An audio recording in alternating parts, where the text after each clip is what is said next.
Can we say Magellan had foreknowledge of the location of Ophir and Tarshish before his voyage, as the first to circumnavigate the earth? Actually, yes, indisputably so. Wait till you see this. And the King of Spain knew. Duarte, Barbosa knew. Cabot knew. Pinto knew. Pigafetta knew. So why exactly is this considered a mystery? It really shouldn't be. It is not very academic nor scholarly to say so, frankly, as the evidence will smack you in the head if you just search a little. That's all it takes, a little. See what you think. Welcome to 100 Clues. The Philippines is the ancient land of gold known as Ophir in the Bible and history. No, it's no fable, and this has already been proven in full in the God Culture's Solomon's Gold series. Check it out.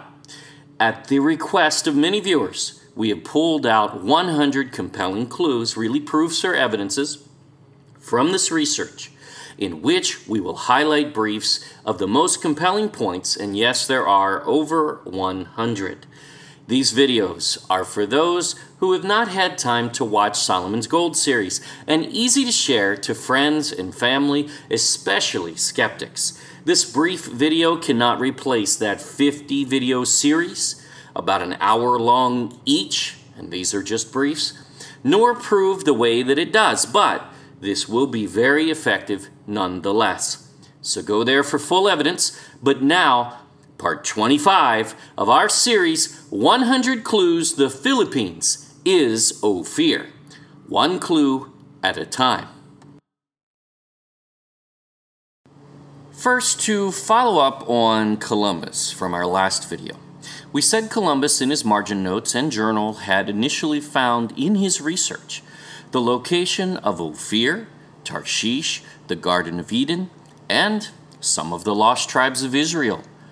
All in the Philippines, in fact. He was not the only one, however, in his era.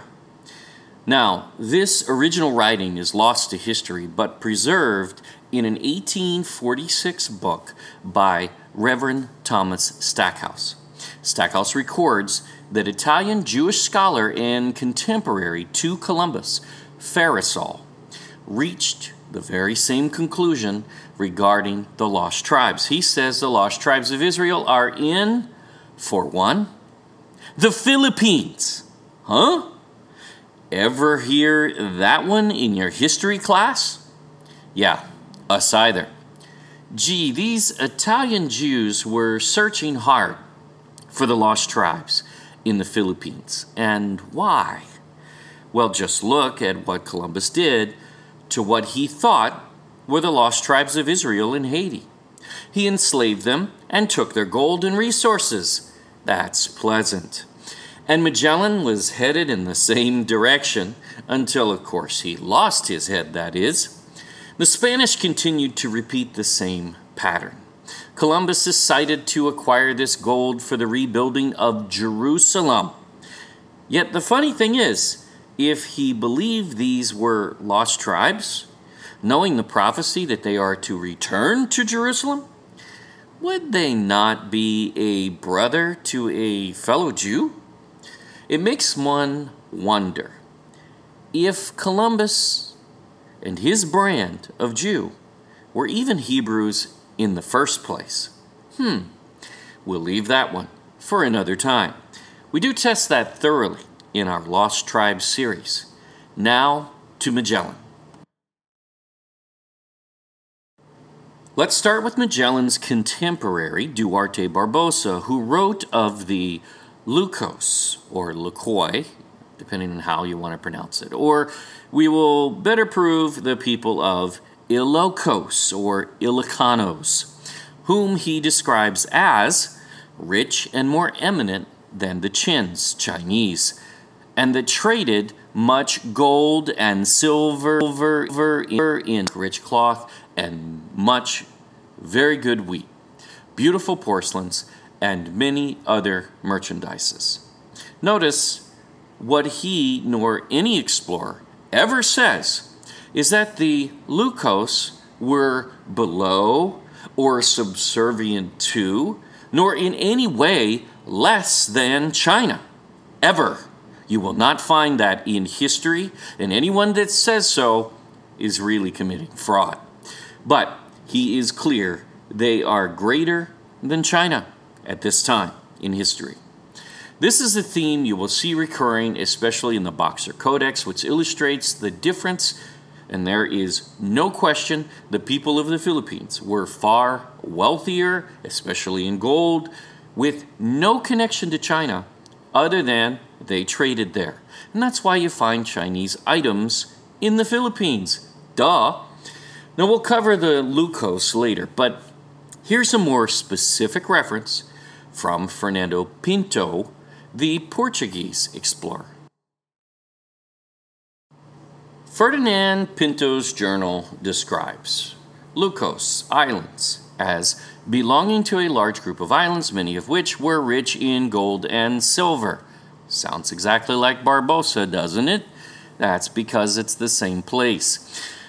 Pinto even goes as far as to give the exact location, latitude of the main Lucos Island as modern-day Luzon, Philippines. In fact, if you follow his directions exactly, and we'll do that later, you will end up in northwest Luzon or Ilocos specifically. Again, more on this later. This was after Barbosa and Magellan, of course, but what we are about to show you will demonstrate that Magellan, too, knew where Ophir and Tarshish were specifically. First, know that Magellan marries Barbosa's sister, and he brought his brother-in-law, Duarte Barbosa, with him to Ophir. Both were killed in the Philippines because they did not come as friends, though Filipinos befriended them initially. Theirs is a shameful tale, really, of defeat, as Magellan was killed in the first battle, which the Philippines won. Barbosa, in the second, also won by the Philippines, and Magellan's remaining crew dwindled down to only 18 remaining out of 270. Magellan was unsuccessful in enslaving the Ophirians and lost tribes in what would become the Philippines. But the evil seed of destruction was planted, and of course they returned with brute force in time. Anyway, these guys were family, and Magellan had certainly studied Barbosa's journal and knew full well of the Lucos, and he knew their true identity, and he recorded it as this. And here you have it. In Magellan's Voyage Around the World, author Charles E. Newell notes that Magellan himself had rewritten part of Barbosa's book referring to the Lucos. And in his version, here you go, Magellan substituted Tarshish and Ophir for the word Lucos. So he knew that the Lucos were those of Tarshish and Ophir indeed. Fact. Reading further in Charles Newell's book, we find later Christian writers for centuries associated the gold of Ophir with East Africa. Now, he's showing the progression of thought. So you go back and you can read all of the scholars back in that time that said, Ophir's in East Africa, it's in East Africa, it's in East Africa, it's in East Africa. Well, they were wrong, and even the scholarly community came along and realized that. Why do you think there was this huge race to the Indies? The Indies weren't just the Spice Islands. The Indies were Ophir and Tarshish. They knew that the location of the land of gold was there. That was not in question. Then he says, but at the time of the Portuguese discoveries, Ophir was thought of as Aria Chersonesus, the Golden Peninsula. Now, that is also a name for Christ, the Greek Isle of Gold, which certainly wasn't in Greece, but it was in the Far East. Did they know that it was in the Far East? Again, they used to think it was in East Africa. Now they believe that it's this Golden Peninsula.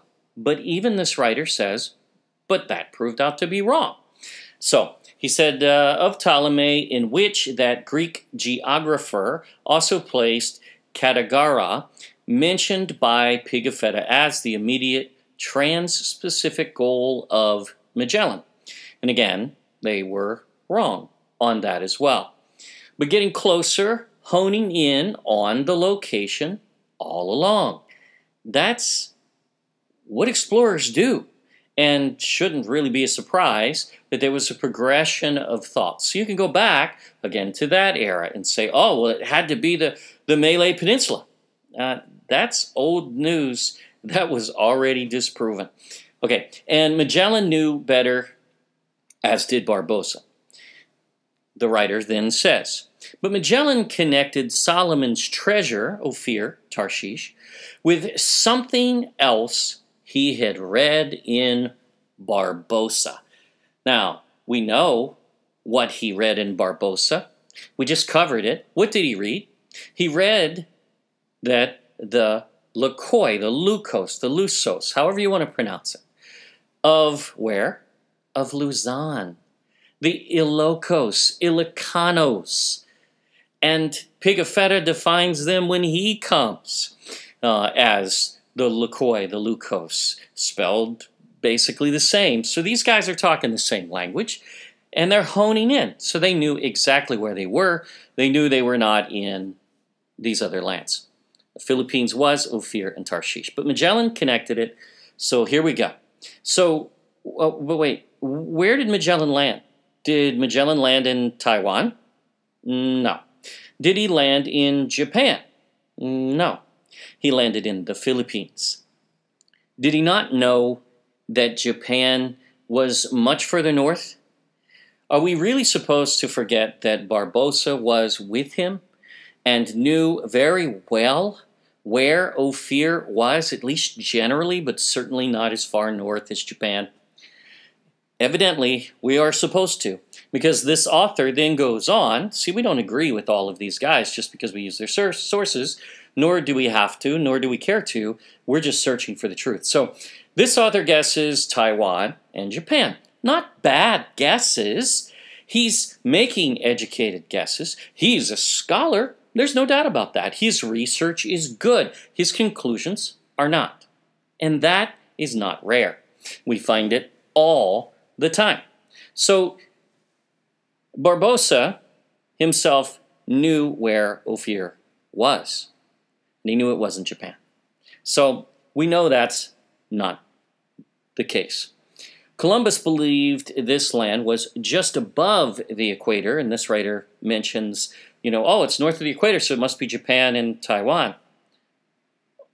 Also, Taiwan is not isles, and though it has some gold, certainly, but it pales in comparison to the Philippines, which is identified on Mila's map of 43 AD even. We had someone say, oh, well, that was a reconstruction. Yeah, a reconstruction of Mila's map of 43 AD, and pretty well confirmed to be so. So if they can prove that that's not Mila's map, we'd be happy to listen. We've never seen any proof, however, just bluster. Now, there is no coherent case for Taiwan nor Japan, and the Spanish knew that and proved it. One blogger actually said, why use an author if you do not agree with his conclusions? Well, a lot can still be gleaned from their research many times, so obviously it's a good thing to do that. It's unwise not to. Columbus had good research, for instance, and he turned out to be right about Ophir in where he said it was, where he thought it was, where his research showed it was. But when he landed in the Caribbean, he certainly was not in Ophir. He was wrong. He thought he was right, but he wasn't. It's okay. Let's not, jump on the guy. he is trying to find something that no one else had found. So, are we to now call America Southeast Asia because Columbus said it was Southeast Asia? Of course not. Even though they do still call the Caribbean natives Indians, which is rather ludicrous that they would keep that, but oh well. So these guys were searching for Ophir, and only one view was proven to be accurate, and that's the Philippines, proven by these same guys. So there is still no case for India, Malaysia, nor the rest, and we'll deal with them each. So that's coming. Continuing facing this great land of China. There are many islands in the sea. Now, that doesn't narrow it down. Obviously, Japan's there. The Philippines is there. Taiwan is there, facing China. They're all facing China. There's no doubt about that. Beyond which, on the other side of the sea, there is a very large land which they say is mainland, from which there came to Malacca every year 3 or 4 ships. That's called the Philippines, not the Japanese. But like those of the Chins, who had ships like the Chins? The Philippines had junks. Pigafetta shows that, and we've already covered that at this point, I believe. Oh no, it's coming. Belonging to white men who are said to be great and rich merchants. They bring much gold and silver in bars, silk, rich cloth, and much very good wheat, beautiful porcelains, and many other merchandises. Now, this is an ancient reference, and we believe that white men will cover the Lukoi, the Lukos, specifically that there were white men among them, and we believe that's because it's referring to Solomon's navy. It's referring to Phoenicians mixed with Hebrews. The Phoenicians were white men, and the Hebrews were dark-skinned, as history tells us over and over from Egyptian hieroglyphics all the way forward. March 4th, 1525, less than 6 years after Magellan's voyage, Sebastian Cabot, the explorer, signed a contract with Spain, which did have as one of its objectives to discover Moluccas, which is Malaysia, Tarshish, Ophir, Cipango, which some record as Japan. We are coming to believe that it may actually also be another reference to the land of gold in the Philippines, but we haven't proven it yet. And Cathay, China. So, someone forgot to tell the King of Spain that he lived in Tarshish, right? And he could have saved all that money. Nope. He knew better. And so does history.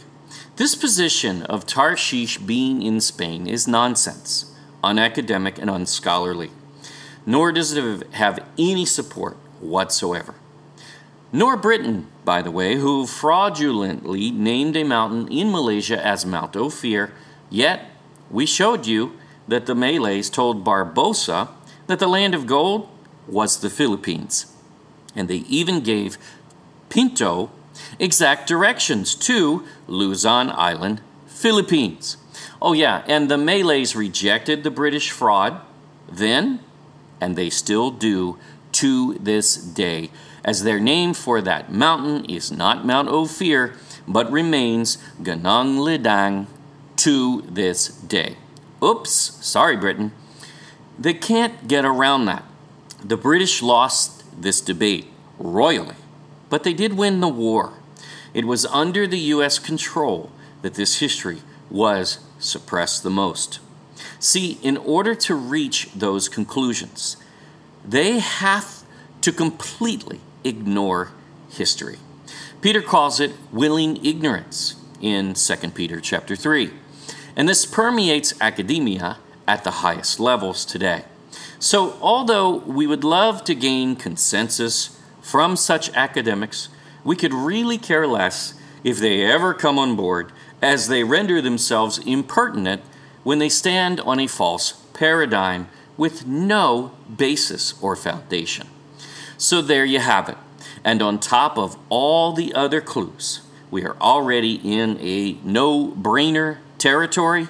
Just 25 clues in, a quarter of the way. Wow. Magellan, Barbosa, the King of Spain, Pinto, Cabot, Pigafetta, Columbus even, and even others. And we'll cover more as we go. Knew that the Philippines is, as fact, Ophir and Tarshish. And this was no mystery at all. Until, that is, the world seemingly developed amnesia and forgot this well-known, well-recorded fact. Gee, how does that happen? As we keep saying, there is no debating the Philippines is the land of gold in all of history. It is time this knowledge be restored. For those about to comment in ignorance, yep, we always get them, we dare you to watch Solomon's Gold series by The God Culture, the original channel, to prove the Philippines is in fact Ophir, and the Garden of Eden for that matter. Even here, we are breaking these into sound bites and clear points, but watch how all 100 clues tie together. Even try just the first 25. With history, the Bible, science, geography, language, etc. And this series will blow you away. Already, we put down the gauntlet. Here's the challenge to any skeptics. Here's 25 clues. We dare you to prove it wrong. You will not. Solomon's Gold series has been out for over 2 years, and no one has been able to do so. Thank you for watching 100 Clues. Please subscribe to our YouTube channel. Don't forget to click the bell. Like us on our new Facebook, The God Culture _space original. If you wish to skip ahead, go to the God Culture YouTube channel and watch their Solomon's Gold series in English or Tagalog. There will be a link on the next screen. We can know this truth and be confident this belongs to the Philippines, and no one can disprove it. Until next time.